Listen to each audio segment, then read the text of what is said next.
우리나라 모든 어머니를 신사임당, 맹자 어머니로 만들어드리는 1등 엄마교실, 내 과학적 두뇌 맞춤 교육의 알파와 오메가, 지지브레인 파워 연구소가 제공합니다. 안녕하세요. 네, 안녕하세요. 전국의 어머님들. 소장님, 요즘 ADHD 강의 재미있게 듣고 있는데요. 이거 언제까지 하실 거예요? 뭐예요? 지루하세요?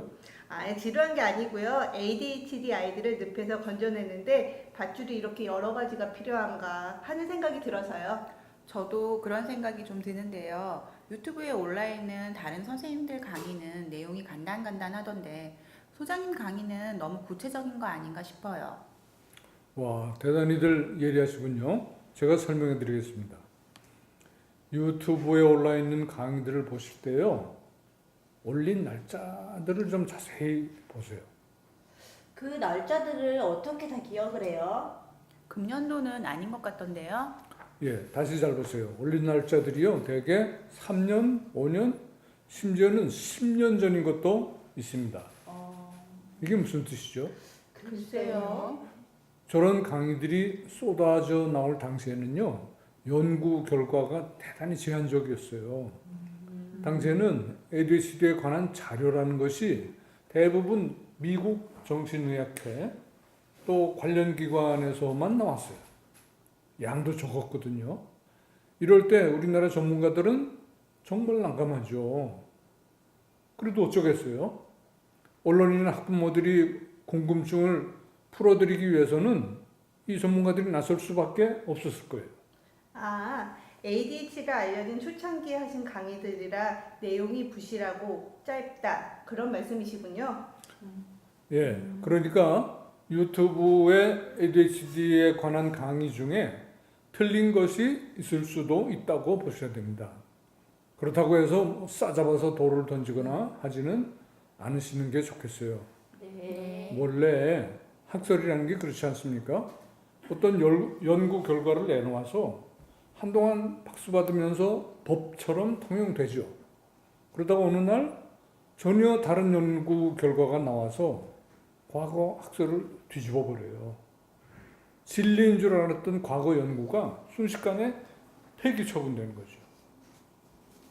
쉬운 예로 천동설을 뒤집은 것이 뭐죠? 지동설이잖아요. 또 좌뇌와 우뇌는 거울로 비춘 것처럼 그 모양과 기능이 똑같다는 학설 말씀이죠. 이게 불과 반세기 전까지는 법이었어요. 그러나 지금 어떻습니까? 좌뇌와 우뇌는 모양이나 기능이 전혀 다르다. 이게 정설이에요. 이게 법입니다. 그래서 새로운 연구가 항상 옛날 것을 보완하거나 뒤집기 마련입니다. 연구 결과들이 수명이 짧군요. 그러니까 옛날 ADHD 강의가 틀렸더라도 흉보지 말라 그런 말씀이시죠? 그런데 옛날 ADHD 강의나 학설을 뒤집는 연구가 구에 많이 나왔나요? 예, 우선 외국에서 보면요. 눈에 띄는 점이 있어요. 자신이 개인적으로 직접 겪어본 체험이나 대책을 내놓는 분들이 많아요. 저도 봤어요. 예, 특히 영어권 국가에서 많이 보이더군요. 어떤 아가씨는 꾸준한 노력으로 고쳤다. 어떤 분은 식사 습관을 바꾸어서 고쳤다. 어떤 선생님은 정성스럽게 인성교육을 해줬더니 학생이 고치더라. 또 어떤 의사는 설탕 섭취를 줄여서 고칠 수 있다. 또 어떤 분은 운동을 많이 해서 고칠 수 있다. 이런 식이죠. 와, 진짜요? 이런 방법들이 정말 효과가 있나요? 여기에도 공통점이 있어요.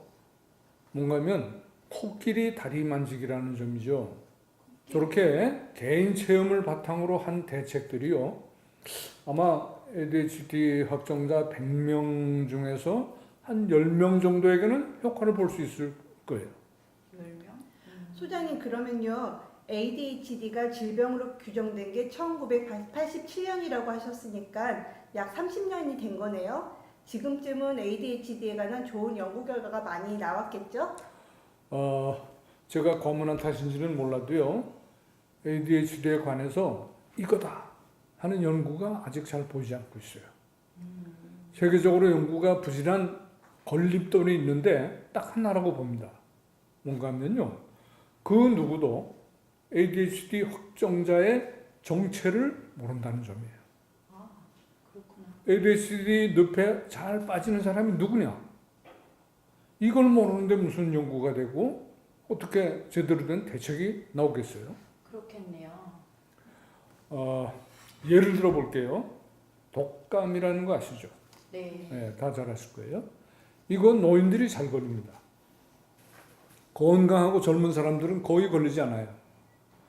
그래서 해마다 노인들에게 예방주사를 놓습니다. 정체를 아니까 예방도 되고 치료도 되는 거예요. 또 홍역, 소아마비, 천연두 이거는 누가 걸려요? 아이들이 잘 걸리죠. 정체를 아는 거예요. 그래서 당연히 예방도 잘 됩니다. ADHD는 어떻습니까? 정체를 몰라요. 아이들은 물론 성인 ADHD도 많은데 정체를 모르는 거예요. 그래서 연구도 엉뚱한 길로 가거나 우왕좌왕 하고 있는 것 같습니다. 그런데 그 숙제가 우리 브레인파워 연구소에 의해서 풀린 셈이로군요. 그렇습니다. ADHD 늪에 빠지는 사람의 99%가 극운해인이고 강운해인이다. 이로써 ADHD의 정체가 분명히 밝혀질 겁니다. 극운해인, 강운해인의 뇌과학적 또 신체적 특성은 이미 오래전에 소상하게 파악되어 있어요. 이렇게 정체가 밝혀지니까 예방도 치료도 쉬워지는 겁니다. 물론 그 공로는 한의학에 많습니다. 서양의학의 한의학을 접목하니까 서양의 신경정신의학만으로는 풀리지 않던 문제들이 명쾌하게 풀린 거예요. 아, 그렇구나. 그렇다면 서양의학은 질병으로 규정하는 악역을 하고 한의학은 그 질병을 개선하는 천사가 되었다는 말씀이신가요? 그건 의미가 좀 다릅니다. 서양의학이 문제 제기하고 한의학이 해결했다. 그런 뜻은 아니고요. 생명과학의 바탕 위에 동서의학이 접목되니까 해결되었다. 그런 뜻입니다. 요즘 흔히 말하는 협치예요. 협치. 예, 힘을 합쳐서 다스리게 되었다. 그런 말입니다. 결국 세계적으로 좋은 연구 결과가 나오지 않는 이유는 서양의학 나 홀로, 한의학 나 홀로 답을 찾으려 하기 때문으로 보입니다. 결국 동서양 학문을 두루 깨고 있는 인물이 드물어서 그렇다라는 뜻이 되는 것이군요. 예, 그렇습니다. 각각의 학문을 깊이 파고드는 사람도 필요하겠지만요. ADHD는 동서의학의 원리를 잘 터득한 사람이 필요한 거예요. 그렇게 말씀해 주시니까 소장님 강의가 왜 길어지는지 이해가 돼요. 그러니까 다른 선생님들 강의는 서양의학 정신과 의학에만 바탕을 두어서 짧아지기 마련이다. 이런 결론이 되는군요. 예, 맞습니다. 아무튼 질문에 대한 대답까지도 또 길게 한 것 같습니다. 저는 너무 길어서 탈이에요. 예. 자, 오늘부터는요. ADHD 오각형의 네 번째, 즉 공부편을 얘기할 차례입니다. 공부라는 게 뭐죠?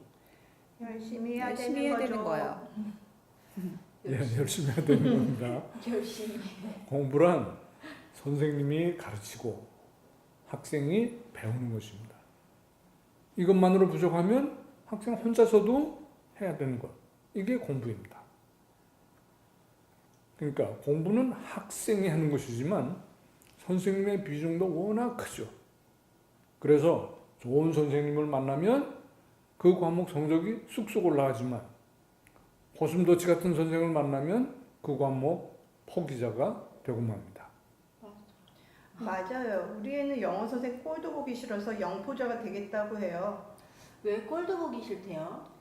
영어 시간에 영어는 안 하고 관계대명사, 전치사 이딴 소리만 한다고요. 어휴. 예.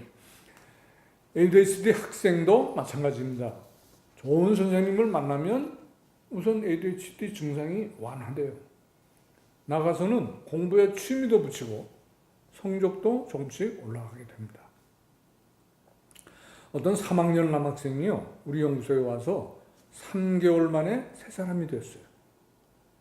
ADHD 정체의 통달한 프로그램 덕분이었죠. 그 어머님 소감을 한번 들어보세요. 분량은 제가 조금 줄였습니다. 아이 키우기 참 힘들어요. 다른 사람들은 아이를 참 잘 키우는 것 같은데 나만 육아에 소질이 없나 항상 고민이었고, 아이가 커가면서 엄마의 자존감은 뚝뚝 떨어졌어요. 아이 유치원 졸업 때 선생님께 충격적인 말을 들었어요. 모든 수업에 전혀 참여하지 못한다. 아이들과 적응을 못한다. 이대로 초등학교 들어가면 적응 어려울 것이다. 선행 수업 절대 시키지 말아라 등등. 초등학교에 입학하니 우려했던 것보다 더 심각했어요.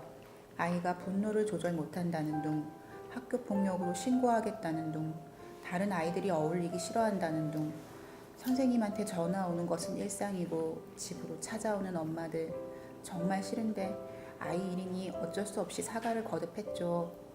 2학년이 되니 정말 이 아이들을 때렸다. 학교로 와라. 엄마들한테 전화해라. 1년을 이렇게 지냈어요. 물론 공격 대상은 친구, 선생님, 부모, 할머니 그 누구도 외에는 아니었어요. 1학년 때부터 심리치료, 미술치료, 놀이치료 다니면서 지푸라기라도 잡으려 했지만 별반 달라지는 게 없었답니다. 2학년 말에는 아스퍼거도 의심된다고 하셔서 병원 검사를 받아보니 글쎄 우리 아이가 ADHD라는군요. 약을 먹어야 좋아진다는데 솔직히 무서웠어요.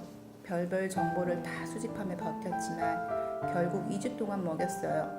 그런데 아이가 밤잠도 못 자고 생기를 잃은 것 같고 입맛이 없다면서 밥도 잘 먹지 않고, 이때 우연히 책 한 권을 소개받았어요. 세계적 천재들도 너만큼 산만했단다. 이름이 좀 길죠? 책을 읽다 보니 이거 우리 애랑 똑같네. 신랑에게도 권했죠. 이때 정말 아이 때문에 너무 힘들어서 그러면 안 되지만 포기하고 싶다. 이 아이 내가 못 키우겠다. 내 자존감을 너무 짓밟는다. 도망가고 싶다. 5만 가지 생각이 다 들던 때였거든요. 막상 연구소에 가서 내 검사를 받고 반신반의하면서 자네 보강 이런 거 한다고 달라지겠나? 뭔가 사이비 같다. 등등 부정적인 시선을 거두지 못하겠더라고요. 투덜거렸지만 해가 거듭될수록 아이가 조금씩 좋아지는 모습을 보니 매주 주시는 미션을 적극적으로 수행하게 되었어요. 재미있는 것은요, 사실 아이뿐 아니라 저희 부부도 문제가 많았어요. 서로 이해 못하고 한번 싸우며 꼭 끝장을 내려 했는데 아이 잘해 보강하면서 저희 부부 문제도 자연스럽게 해결이 되었다는 점이에요. 저희 가족 3달 만에 끝났어요. 예상보다 한 달이나 빨리 마치게 된 거예요. 이제는 학교 찾아가면 선생님께서 환하게 웃으시면서 아이가 너무 잘하고 있다고 걱정하지 마시라고, 하루하루 더 좋아지고 있다며 마치 자신의 일처럼 좋아하세요. 지금은 정말 천국에 지내고 있는 것 같아요. 불과 몇 달 전만 해도 너무 힘들어서 아이를 포기하고 싶다는 생각까지 했는데, 학교 보내놓고도 안절부절 걱정만 하고 있었는데 지금은 정말 너무 행복합니다. 어제 신랑이 그러더라고요. 무엇보다도 자기 자신이 제일 변한 것 같다고. 신랑의 까칠했던 성격도 많이 좋아지고 아이의 폭력성도 없어지고 학교서도 잘한다고 하니 전 너무 만족합니다. 원문과 댓글은 다음 주소에서 보실 수 있습니다. 우와, 감동이네요. 저 엄마는 너무 행복할 것 같아요. 역시 정체를 알아야 해결이 되네요. 소장님, 사이비 면하셨어요? 고맙습니다. 이제 안녕히들 돌아가세요. 네. 그리고요, 하늘이 무너져도 솟아날 구멍이 있습니다. 네. 감사합니다. 절판되었던 책이 다시 나왔습니다. 많은 학생을 가르치는 선생님들께서 서로 다른 아이들의 머리를 이해하는데 안성맞춤이 될 것 같습니다. 개정판 너 때문이 아니고 내 때문이야. 프리윌입니다.